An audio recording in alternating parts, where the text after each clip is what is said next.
नमस्कार दोस्तों, स्वागत है आपका आज की बेहद बड़ी और ज़रूरी खबरों में। लेकिन खबर में आगे बढ़ने से पहले अगर आप भी भाजपा सरकार का विरोध करते हैं तो आप अभी इस वीडियो को लाइक कीजिए और इस लाल बटन को दबाकर चैनल को फ्री में सब्सक्राइब करके घंटी बजाइए और कमेंट में लिखें फेल बीजेपी। रुक करते हैं पहले खबर की तरफ। यूपी कानपुर देहात में हिस्ट्री शीटर को पकड़ने गई पुलिस टीम पर फायरिंग, डीएसपी समेत 8 पुलिसकर्मी शहीद। जी हां दोस्तों, उत्तर प्रदेश के कानपुर देहात में एक हिस्ट्री शीटर को पकड़ने गई पुलिस टीम पर बदमाशों ने फायरिंग कर दी। फायरिंग में डिप्टी एसपी समेत 8 पुलिसकर्मी शहीद हो गए हैं। हमले में 7 पुलिसकर्मी घायल हुए हैं। कानपुर देहात के शिवली थाना इलाके में पुलिस ने बिकरू गाँव में दबिश देने गई थी। पुलिस यहाँ पर हिस्ट्री शीटर विकास दुबे को पकड़ने के लिए गई थी। बताया जा रहा है कि जैसे ही पुलिस ने हिस्ट्री शीटर के घर पर दबिश दी, बदमाशों ने फायरिंग शुरू कर दी। फायरिंग में बिल्हौर के सीओ देवेंद्र मिश्रा, शिवराजपुर के SO Mahesh Yadav, 2 sub inspector और 4 सिपाही शहीद हो गए। 7 पुलिसकर्मी घायल हुए हैं, जिनमें कुछ की हालत गंभीर बताई जा रही है। प्रयास के केस में शातिर विकास दुबे को अरेस्ट करने गई थी। हिस्ट्री शीटर विकास के खिलाफ 60 केस दर्ज हैं। रुख करते हैं अगली खबर की तरफ। कानपुर एनकाउंटर पर बोले राहुल, यूपी में जब पुलिस सुरक्षित नहीं तो जनता कैसे होगी। जी हां दोस्तों, उत्तर प्रदेश के कानपुर में कुख्यात हिस्ट्री शीटर विकास दुबे के साथ हुई मुठभेड़ में डीएसपी समेत 8 पुलिसकर्मी शहीद हो गए। इस घटना के बाद विपक्षी दलों ने योगी सरकार पर जबरदस्त हमला बोला है। राहुल गांधी ने ट्वीट कर कहा कि यूपी में गुंडा राज का एक और प्रमाण, जब पुलिस सुरक्षित नहीं तो जनता कैसे होगी। कानपुर एनकाउंटर घटना के बाद राहुल गांधी ने कहा कि उत्तर प्रदेश में गुंडा राज है, जब पुलिस सुरक्षित नहीं तो जनता कैसे। राहुल ने ट्वीट किया, यूपी में गुंडा राज का एक और प्रमाण, जब पुलिस सुरक्षित नहीं तो जनता कैसे होगी। मेरी शोक संवेदनाएं में मारे गए वीर शहीदों के परिवारजनों के साथ है और मैं घायलों के जल्द स्वस्थ होने की कामना करता हूं। राहुल गांधी के अलावा यूपी कांग्रेस महासचिव प्रियंका गांधी ने भी बीजेपी सरकार पर निशाना साधा है। रुख करते हैं अगली खबर की तरफ। कानपुर मुठभेड़, कांग्रेस, बसपा और समाजवादी पार्टी ने सरकार पर बोला हमला। जी हां दोस्तों, कानपुर में अपराधियों के साथ मुठभेड़ में एक पुलिस उपाधीक्षक समेत 8 पुलिसकर्मी। कांग्रेस, समाजवादी पार्टी और बहुजन समाज पार्टी ने भाजपा नीत प्रदेश सरकार में कानून व्यवस्था पर सवालिया निशाना लगाते हुए हमला बोला है। प्रदेश में कानून व्यवस्था बेहद बिगड़ चुकी। प्रियंका गांधी, कांग्रेस महासचिव प्रियंका गांधी ने शुक्रवार को ट्वीट कर कहा, बदमाशों को पकड़ने गई पुलिस पर, जिसमें उत्तर प्रदेश पुलिस के सीईओ, एसओ सहित 8 पुलिसकर्मी शहीद हो गए। उत्तर प्रदेश पुलिस के इन शहीदों के परिजनों के साथ मेरी शोक संवेदनाएं। प्रदेश में कानून व्यवस्था बेहद बिगड़ चुकी है, अपराधी बेखौफ हैं। उन्होंने दूसरे ट्वीट में कहा, आमजन व पुलिस तक सुरक्षित नहीं है। कानून व्यवस्था का जिम्मा खुद मुख्यमंत्री के पास है। इतनी भयावह घटना के बाद उन्हें सख्त कार्रवाई करनी चाहिए, कोई भी ढिलाई नहीं होनी चाहिए। रुख करते हैं अगली खबर की तरफ। बिहार, लालू राबड़ी राज में हुई गलतियों के लिए तेजस्वी यादव ने मांगी माफी। जी हां दोस्तों, बिहार चुनाव से ठीक पहले तेजस्वी यादव ने एक बड़ा दांव चल दिया है। आरजेडी नेता तेजस्वी यादव ने 15 साल के लालू राबड़ी शासनकाल में हुई गलतियों के लिए माफी मांगी है। तेजस्वी यादव ने पार्टी के एक कार्यक्रम में कार्यकर्ताओं को संबोधित करते हुए कहा कि 15 साल के आरजेडी शासनकाल के दौरान अगर किसी प्रकार की गलतियां हुई है तो वह उसके लिए माफी मांगते हैं। बिहार के पूर्व उप मुख्यमंत्री तेजस्वी यादव ने कहा कि 15 साल के आरजेडी शासनकाल के दौरान जो भी हुआ उस वक्त हम छोटे थे और सरकार में क्या हो रहा था कुछ नहीं जानते थे। तेजस्वी यादव ने कहा, ठीक है 15 साल हम सत्ता में रहे, लेकिन हम तो सरकार भी नहीं थे, हम तो छोटे थे, लेकिन फिर भी हमारी सरकार रही। इस बात से कोई इनकार नहीं कर सकता है कि लालू प्रसाद ने सामाजिक न्याय नहीं किया। कार्यकर्ताओं को आगे संबोधित करते हुए तेजस्वी यादव ने कहा कि उनके पिता लालू प्रसाद ने सामाजिक न्याय कायम किया। उन्होंने कहा कि 15 साल के आरजेडी शासनकाल के दौरान अगर इसी प्रकार की बहुमूल्य कमी हुई तो इसके लिए माफी मांगते हैं। तेजस्वी यादव ने कहा, लालू प्रसाद ने बिहार में सामाजिक न्याय किया, वह दौर अलग था। ठीक है, 15 साल में हमसे कोई कमी या भूल हुई है तो हम उसके लिए भी माफी मांगते हैं। तेजस्वी ने आगे संबोधित करते हुए कहा कि बिहार की जनता उनको एक मौका और देगी तो वह उनको निराश नहीं होने देंगे। तेजस्वी ने बिहार की जनता से अपील किया कि अगर वह एक कदम आगे चलेंगे तो वह खुद 4 कदम आगे बढ़ने को तैयार हैं। रुख करते हैं अगली खबर की तरफ। कांग्रेस ने फोटो पोस्ट कर कहा, इंदिरा ले गई थी तो पाक 2 हिस्सों में बटा, देखते हैं पीएम क्या करते हैं। जी हां दोस्तों, चीन के साथ सीमा पर जारी तनाव और दोनों देशों के सैन्य अधिकारियों के बीच हो रही वार्ता के बीच प्रधानमंत्री नरेंद्र मोदी शुक्रवार सुबह अचानक लेह लद्दाख पहुंच गए। पीएम मोदी के इस तरह से लद्दाख पहुंचने की खबर ने विपक्षी खेमे में भी हलचल तेज कर दी है। कांग्रेस नेता मनीष तिवारी ने इंदिरा गांधी के लेह दौरे की तस्वीर शेयर करते हुए लिखा, देखते हैं कि प्रधानमंत्री नरेंद्र मोदी अब क्या करते हैं। बता दें कि कांग्रेस नेता मनीष तिवारी ने 1971 के युद्ध से पहले की तत्कालीन प्रधानमंत्री इंदिरा गांधी की तस्वीर शेयर की है। इस तस्वीर में इंदिरा गांधी लेह में सैनिकों को संबोधित करती दिख रही हैं। इस फोटो के साथ ही कांग्रेस नेता ने लिखा, जब इंदिरा गांधी लेह गई थी तो पाकिस्तान को 2 भागों में बांट दिया गया था। देखते हैं मोदी क्या करेंगे। प्रधानमंत्री कार्यालय की ओर से जारी बयान में कहा गया है, फिलहाल पीएम मोदी नीमू के एक फॉरवर्ड लोकेशन पर है। यहाँ वो तड़के सुबह ही पहुँच गए थे। यह जगह 11,000 की ऊंचाई पर स्थित है। यह इलाका सिंध नदी के किनारे पर और जांस्कर रेंज से घिरी हुई बहुत ही दुर्गम जगह है। नीमू दुनिया की सबसे ऊंची और खतरनाक पोस्ट में से एक माना जाता है। अचानक पीएम मोदी के इस दौरे ने हर किसी को चौंका दिया। पहले इस दौरे पर सिर्फ chief of defence staff Bipin Rawat को ही आना था। प्रधानमंत्री के दौरे में सैन्य अधिकारियों ने उन्हें सीमा से जुड़ी रिपोर्ट्स भी दी। पूर्वी लद्दाख में चीन के साथ चल रहे तनाव के बीच प्रधानमंत्री का यह दौरा कई मायनों में अहम है। उन्होंने अभी पिछले महीने के आखिरी रविवार को ही अपने रेडियो प्रोग्राम में मन की बात में कहा था कि लद्दाख में हुई झड़प का चीन को उचित जवाब दे दिया गया है। इसके 2 दिन के अंदर भारत ने चीन के 59 ऐप्स को बैन कर दिया। बैन हुए ऐप्स में टिकटॉक, शेयर इट जैसे ऐप भी शामिल हैं, जो भारत में लोकप्रिय हैं। यही नहीं, पीएम मोदी ने बुधवार को चीनी ऐप वीइबो भी छोड़ दिया था। रुख करते हैं अगली खबर की तरफ। ये डबल इंजन की सरकार गरीबों की नहीं, एक इंजन भ्रष्टाचार में तो दूसरा अपराध में है। तेजस्वी, जी हां दोस्तों, तेज प्रताप की साली और ऐश्वर्या की छोटी बहन करिश्मा ने आरजेडी ज्वाइन कर लिया है। उन्हें नेता प्रतिपक्ष तेजस्वी यादव ने पार्टी की सदस्यता दिलाई। इस दौरान तेजस्वी ने कहा कि बिहार बेरोजगारी का केंद्र बन गया है। कोरोना काल में सबसे ज्यादा पलायन बिहार से हुआ है। पलायन क्यों हुआ? मौजूदा सरकार ने दावेदारी की थी, लेकिन कुछ नहीं हुआ अब तक। उन्होंने कहा कि जनप्रतिनिधि की भी कोई नहीं सुनता है, अफसरशाही है, किसी की कोई इज्जत नहीं है। लालू जी के समय में जनप्रतिनिधि की इज्जत थी। विधानसभा में 200 सीट की वैकेंसी निकली तो डॉक्टर, इंजीनियर आवेदन कर रहे थे। नीतीश कुमार भी यही कर रहे थे, लेकिन हो उल्टा रहा है। तेजस्वी ने कहा कि कारखाना सब बंद हो गया है, विकास सिर्फ अमीरों का हुआ और भ्रष्टाचार का बोलबाला है। 15 साल में 55 घोटाले हुए, लेकिन कोई कार्रवाई नहीं हुई। चाचा जी ने हमको और पार्टी को धोखा दिया, अब हम चाचा बोलना छोड़ दिए। उन्होंने यह भी कहा कि बिहार के मुख्यमंत्री बोलते हैं किसी सामाजिक न्याय पर खतरा होगा तो उससे कोई समझौता नहीं होगा। नीतीश कुमार की क्या विचारधारा है, इसको लेकर हम कंफ्यूज रहते हैं। फिर पता चलता है उनकी कोई विचारधारा नहीं है, वे सिर्फ अपनी चिंता कर रहे हैं। यदि आपकी चिंता करते तो बीमारी इतनी फैलती नहीं। तेजस्वी ने कहा कि हम लोगों से मिल रहे हैं, लेकिन वे घर में बैठे रहे हैं। दूसरे प्रदेश के मुख्यमंत्री व्यवस्था देखने निकले, लेकिन इन्होंने कुछ नहीं किया। समय से ट्रेन नहीं खुला है, गरीब हजार किलोमीटर पैदल चले, लेकिन ये सब सोए रहे। नेता प्रतिपक्ष ने कहा कि गरीब आए भाड़ा का पैसा वसूला, ऊपर से चार्ज भी लगाया। बीजेपी के लोग वर्चुअल रैली कर रहे हैं, 100 करोड़ तक खर्चा कर रहे हैं, लेकिन गरीबों के लिए कुछ नहीं किया गया। डबल इंजन की सरकार है और एक इंजन भ्रष्टाचार में है और एक इंजन अपराध में है। उन्होंने कहा कि नीतीश कुमार आखिर बीजेपी में क्या मिला? बोलते थे कि विशेष राज्य का दर्जा लेंगे, किससे लेंगे? डोनाल्ड ट्रंप से। मोदी जी ही देंगे ना।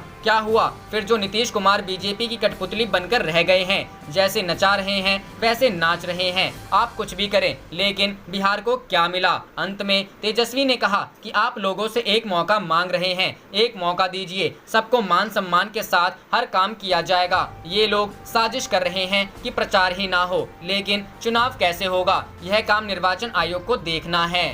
रुख करते हैं अगली खबर की तरफ। बिहार कांग्रेस ने डिजिटल सदस्यता अभियान की शुरुआत की। विधानसभा को लेकर ये है प्लान। जी हां दोस्तों, बिहार कांग्रेस ने विधानसभा चुनाव से पहले डिजिटल सदस्यता अभियान की शुरुआत कर दी है। पटना के सदाकत आश्रम से प्रदेश अध्यक्ष मदन मोहन झा की अध्यक्षता में अभियान की शुरुआत की गई। इस दौरान बिहार प्रभारी शक्ति सिंह गोहिल वर्चुअल इस अभियान की शुरुआत में शामिल हुए। कांग्रेस बैठक में सबसे पहले गलवान में शहीद हुए सैनिकों को नमन किया गया। डिजिटल माध्यम से कांग्रेस प्रभारी शक्ति सिंह गोहिल ने आमजनों से अपील की कि वे कांग्रेस से डिजिटल माध्यमों से जुड़े। उन्होंने कहा कि कांग्रेस सिर्फ बदलाव के लिए नहीं, सेवा का एक मॉडल देने के लिए सरकार में आएगी। उन्होंने जनता से अपील करते हुए कहा कि सरकार बदले, कांग्रेस नई सोच देगी और इसी बदलाव के नारे के साथ कांग्रेस चुनाव में जाएगी। शक्ति सिंह गोहिल ने जानकारी देते हुए कहा कि कांग्रेस के सदस्यता अभियान में अब डिजिटली लोग जुड़ेंगे और बटन दबाने पर मात्र 30 सेकंड में सदस्य बन सकेंगे।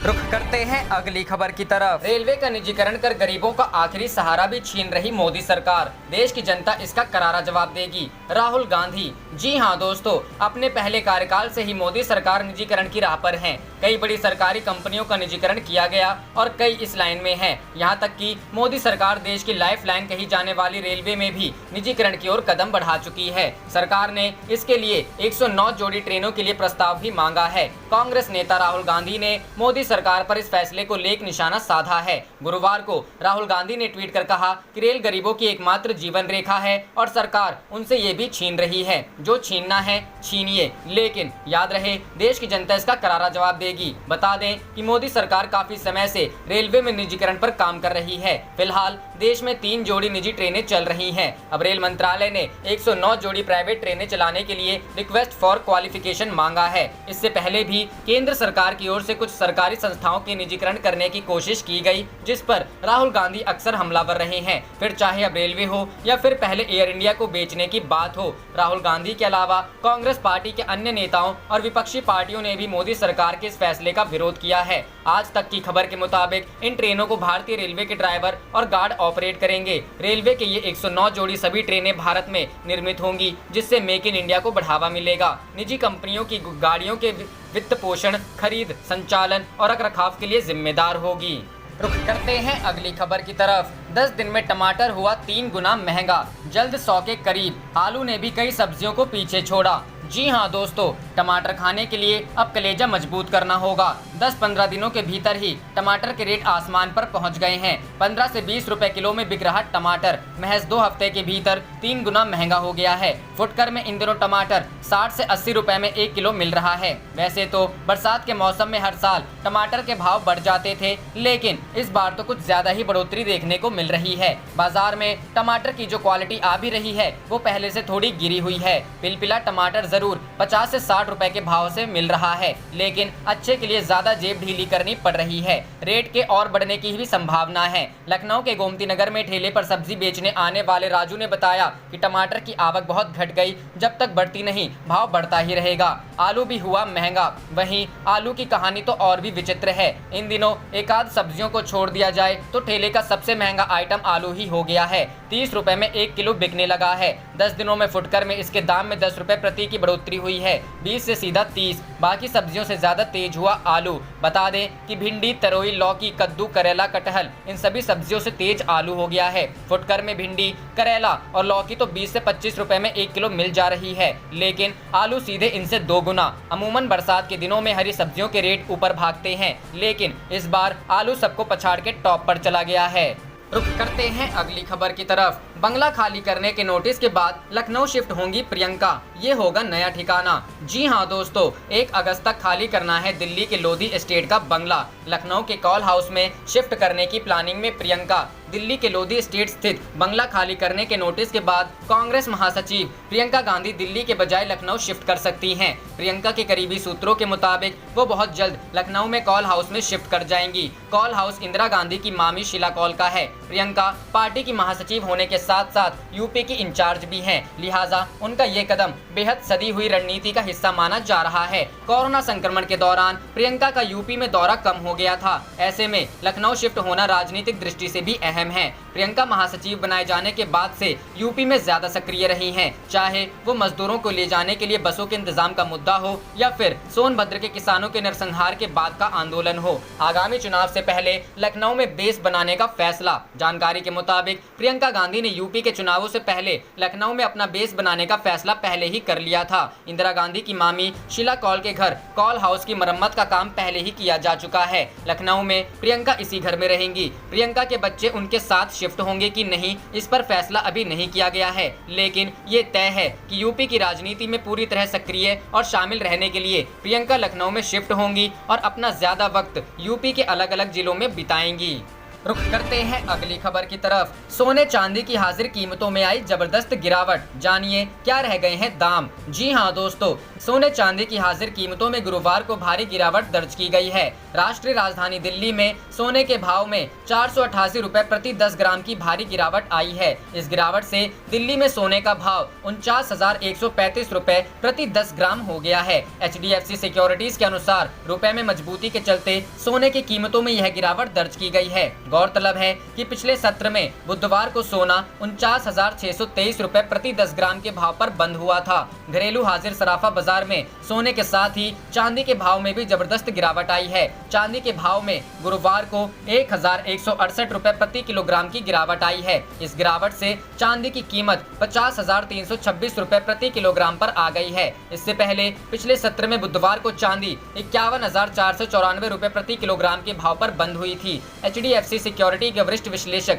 तपन पटेल ने बताया कि रुपए में तेजी से बढ़त के चलते सोने की कीमतों में गिरावट आई है। गुरुवार को भारतीय रुपया $1 के मुकाबले 56 पैसे मजबूत होकर 75.4 पर ट्रेंड कर रहा था। अंतर्राष्ट्रीय बाजार की बात करें तो गुरुग्राम शाम सोने का वैश्विक वायदा भाव कॉमेक्स पर 0.10% या $1.70 की बढ़त के साथ $1,781.60 प्रति औंस पर ट्रेंड कर रहा था। इसके अलावा सोने का वैश्विक हाजिर भाव इस समय 0.13% या $2.31 की गिरावट के साथ $1,767.78 प्रति औंस पर ट्रेंड कर रहा था। वहीं चांदी का वैश्विक वायदा भाव गुरुवार शाम कॉमेक्स पर 0.15% या $0.3 की गिरावट के साथ $18.19 प्रति औंस पर ट्रेंड कर रहा था। इसके अलावा चांदी का वैश्विक हाजिर भाव इस समय 0.54% या $0.10 की गिरावट के साथ $17.92 प्रति औंस पर ट्रेंड कर रहा था। रुख करते हैं अगली खबर की तरफ। दिग्विजय बोले, हमने चलाए गरीब रथ, ये चलाएंगे अमीर रथ, वाह मोदी जी वाह। जी हां दोस्तों, रेलवे के निजीकरण पर दिग्विजय का वार, अमीर रथ चला रही है सरकार। दिग्विजय, केंद्र सरकार ने रेलवे में 100 से अधिक जोड़ी ट्रेनों को प्राइवेट कंपनियों को हाथ में देने का फैसला किया है। कांग्रेस समेत कई विपक्षी पार्टियों की ओर से इसका पुरजोर विरोध किया जा रहा है। अब कांग्रेस नेता दिग्विजय सिंह ने इसी मसले पर मोदी सरकार पर निशाना साधा है। दिग्विजय ने कहा कि हमने गरीब रथ चलाए थे और ये अमीर रथ चलाना चाहते हैं। ट्विटर पर एक वीडियो जारी करते हुए दिग्विजय सिंह ने कहा, कांग्रेस ने चलाए थे गरीब रथ, भाजपा चलाएगी अमीर रथ, टैक्स जनता का, इंफ्रास्ट्रक्चर सरकार का और मुनाफा उद्योगपतियों का, वाह मोदी जी वाह। कांग्रेस नेता ने कहा कि इससे आम जनता पर असर पड़ेगा, क्योंकि प्राइवेट कंपनियां अपने हिसाब से दाम को बढ़ाएंगी और समय समय पर आम लोगों को किराए को लेकर दिक्कत का सामना करना होगा। दिग्विजय सिंह से पहले कांग्रेस नेता राहुल गांधी ने भी सरकार के इस फैसले पर सवाल खड़े किए थे। रेल गरीबों की एकमात्र जीवन रेखा है और सरकार उनसे भी ये छीन रही है। जो छीनना है छीनिए, लेकिन याद रहे देश की जनता इसका करारा जवाब देगी। अब निजी कंपनियां चलाएंगी 109 जोड़ी यात्री ट्रेनें, सरकार ने मांगे आवेदन। क्या है केंद्र सरकार का फैसला? दरअसल रेल मंत्रालय ने 109 जोड़ी प्राइवेट ट्रेनें चलाने के लिए रिक्वेस्ट फॉर क्वालिफिकेशन मांगा है। सरकार को उम्मीद है कि इससे भारतीय रेलवे में निवेश बढ़ेगा, साथ ही साथ यात्रियों को बेहतर सुविधाएं भी मिलेंगी। इससे करीब 30,000 करोड़ के निवेश आने की उम्मीद है। रुख करते हैं अगली खबर की तरफ। मध्य प्रदेश के पूर्व सीएम कमलनाथ ने भाजपा के नेताओं को भेजा कानूनी नोटिस, ये है पूरा मामला। जी हां दोस्तों, मध्य प्रदेश के पूर्व मुख्यमंत्री और प्रदेश कांग्रेस अध्यक्ष कमलनाथ ने भारतीय जनता पार्टी के 2 वरिष्ठ नेताओं को कानूनी नोटिस भिजवाए हैं। उन्होंने दोनों नेताओं को माफी मांगने के लिए भी कहा है। वहीं ऐसा नहीं करने पर उन्होंने दोनों नेताओं पर कानूनी कार्रवाई करने की चेतावनी दी है। कमलनाथ ने भाजपा के प्रदेश अध्यक्ष विष्णुदत्त शर्मा और राष्ट्रीय उपाध्यक्ष प्रभात झा को यह नोटिस भेजा है। इन दोनों नेताओं ने कथित तौर पर आरोप लगाया था कि कमलनाथ ने केंद्रीय मंत्री रहते हुए आयात शुल्क कम करके चीनी कंपनियों को फायदा पहुंचाया था। कमलनाथ के वकील ने बुधवार को यह जानकारी दी। इसके बाद उन्होंने अपने वकील के माध्यम से दोनों नेताओं को नोटिस भिजवाए हैं। उनके वकील वरुण तनखा ने कहा कि कमलनाथ ने चीनी कंपनियों की तरफदारी करने के आरोपों पर झा और शर्मा को कानूनी नोटिस भेजे हैं। रुख करते हैं अगली खबर की तरफ। कैबिनेट विस्तार पर कांग्रेस समर्थकों का तंज, बोले ये बीरबल की खिचड़ी बीजेपी का पेट दुखाएगी। जी हां दोस्तों, शिवराज सरकार बनने के 100 दिन बाद आज मंत्रिमंडल का विस्तार हो गया। इसे लेकर कांग्रेस हमलावर हो गई और बीजेपी पर आरोप लगाए हैं कि मध्य प्रदेश में शिवराज ने चोरी के सरकार बनाने के 100 दिन बाद मंत्रिमंडल का विस्तार नहीं हो पाया और अब जाकर मंत्रिमंडल विस्तार किया जा रहा है और इसमें भी वरिष्ठ नेताओं की अनदेखी की जा रही है। नए मंत्रिमंडल में ऐसे लोगों को शामिल किया जा रहा है जो कि जनता के भरोसे को तोड़कर बिककर भाजपा में शामिल हुए हैं। ये मंत्रिमंडल बीरबल की खिचड़ी की तरह है जो कभी नहीं पक सकती और ना ही कोई खा सकता है। जैसे अकबर राजा को मुंह की खानी पड़ी थी, वैसे ही शिवराज और ज्योतिरादित्य सिंधिया को मुंह की खानी पड़ेगी। कांग्रेस समर्थकों ने कहा कि माफियों के खिलाफ शुद्ध का युद्ध लड़ने वाली कमलनाथ सरकार को पद पैसे के लालच में गिराने वाले सभी 22 विधायक के लिए ये मंत्रिमंडल मुंगेरी लाल का हसीन सपना साबित होगा, क्योंकि इस मंत्रिमंडल में खिचड़ी में डलने वाले चावल अलग, दाल अलग, मसाले अलग हैं। इस दौरान कांग्रेस समर्थकों ने चोरी की सरकार के मंत्रिमंडल विस्तार पर कांग्रेस द्वारा शिवराज मंत्रिमंडल बीरबल की खिचड़ी का पोस्टर बनाकर अनोखा प्रदर्शन किया। उन्होंने कहा कि भाजपा में अंदरूनी लड़ाई के बाद बनने वाले मंत्रिमंडल की खिचड़ी का स्वाद जो कभी पकेगी नहीं, वो भाजपा के लिए बहुत पेट दुखाने वाला रहेगा। ये भानुभाति का कुनबा है, कहीं की ईंट कहीं का रोड़ा है। आप देख रहे थे आपका अपना चैनल जय हिंद जय भारत।